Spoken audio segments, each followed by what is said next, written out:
বললে বৃষ্টি ভালোবাসো, আমিও বৃষ্টিকে ভালোবাসলাম। একদিন বললে কাশফুল তোমার খুবই প্রিয়, আমিও কাশফুলের ছোঁয়া নিলাম। দুদিন যেতেই তুমি আবার বললে গোলাপ তোমার সবচেয়ে প্রিয় ফুল, আমিও গোলাপকে ভালোবেসে কাছে টেনে নিলাম। গোলাপের কাঁটায় আমাকে রক্তাক্ত করে দিয়ে বললে কাঁটা তার তোমার খুবই প্রিয়, আমিও কাঁটা তারে পেঁচিয়ে গেলাম।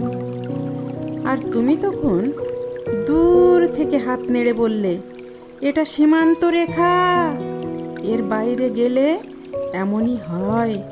আমি তখন দু চোখে বৃষ্টি নামিয়ে পুরো পৃথিবী ভেজালাম।